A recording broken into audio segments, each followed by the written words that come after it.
Hello viewers, today we'll discuss Lanchio's character sketch which is in the first flight, first chapter, Letter to God of 10th class.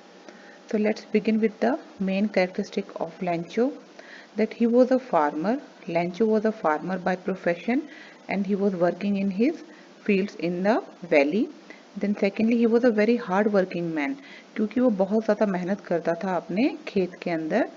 And simple hearted man, वो बहुत simple hearted था क्योंकि उसने easily ये सोच लिया कि वो भगवान को लेटर लिखेगा और भगवान उसको हेल्प कर देंगे. फेथ इन गॉड, उसको भगवान में इतना विश्वास था कि वो भगवान से मदद मांगेगा लेटर लिख के तो भगवान उसको डेफिनेटली हेल्प करेंगे. और यही बात उसका ऑप्टिमिस्ट एटीट्यूड दिखाती है कि वो बहुत ऑप्टिमिस्ट था कि भगवान उसको हेल्प करेंगे. और वो बहुत ऑनेस्ट था क्योंकि जब उसको 70 पीसोज मिलते हैं तो वो सिर्फ 30 पीसोज जो उसके बचे हुए उन्हीं की डिमांड करता है और ज़्यादा पैसों की डिमांड नहीं करता है. अब इसके बाद आंसर देखते हैं हम डिटेल में. Lencho is a protagonist in a letter to God. Protagonist का मतलब होता है मेन कैरेक्टर, जो मेन हीरो होता है, मेन कैरेक्टर होता है उस स्टोरी का. तो लेंचो इस कहानी का मेन कैरेक्टर है. He is farmer by profession, वो पेशे से एक किसान है. ही is very hard working man who works in his fields in the valley. वो बहुत ज़्यादा मेहनती आदमी है जो अपने कॉर्न के फील्ड जो उसके वैली में है उनमें काम करता है. He is also called ox of a man. उसको इस चैप्टर में ऑक्स ऑफ अ मैन भी बोला गया है because of his hard working nature only, क्योंकि वह बहुत मेहनती था. And he is very simple hearted man क्योंकि जब उसकी his corn crop is destroyed by the hails, जब उसकी कॉर्न क्रॉप डिस्ट्रॉयड हो जाती हैं, हेल्स यानी जो ओले गिरते हैं, बर्फ गिरती है, ओलों से जो उसकी फसल खत्म हो जाती है, तो he believes that God will help him in this situation of crisis. तो वो ये विश्वास करता है कि भगवान उसको सिचुएशन ऑफ क्राइसिस का मतलब है इस मुसीबत की घड़ी के अंदर भगवान उसको हेल्प करेंगे to meet his family requirement. जो उसके परिवार की ज़रूरतें हैं उन सबको पूरा करने के लिए उसे जो पैसे चाहिए भगवान उसको वो पैसे उसे देकर उसकी इस मुसीबत की घड़ी में उसकी मदद करेंगे, उसकी रक्षा करेंगे. बाय प्रोवाइडिंग हिम 100 पीसोस, क्योंकि वो 100 पीसोस मांगता है ना, तो भगवान उसको 100 पीसोस देके उसकी मदद करेंगे. Therefore he writes a letter to God asking for help. इसलिए वो भगवान को लेटर लिखता है उनकी मदद मांगने के लिए. This shows that his faith in God. इससे हमें पता लगता है कि लेंचो का भगवान में बहुत विश्वास था. He is so simple hearted and optimist. वो इतना ज़्यादा सिंपल हार्टेड और ऑप्टिमिस्ट था दैट ही ब्लाइंडली बिलीव्स.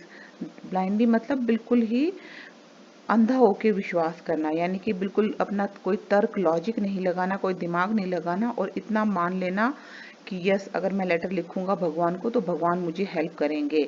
और वो इतना ऑप्टिमिस्ट था. ऑप्टिमिस्ट का मतलब है कि बहुत ही आशावादी था, पॉजिटिव एटीट्यूड वाला था.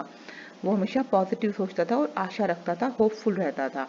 वो इतना सिंपल हार्टेड, वो इतना सीधा साधा और आशावादी था कि उसने ये बात बिल्कुल मान ली, बिलीव कर ली कि गॉड उसको वो सारे पैसे भेज देंगे, that God will send him the money. God उसको वो सारे पैसे भेज देंगे एंड हेल्प हिम, और उसकी मदद करेंगे. He even comes to the post office after some time to check the reply from God.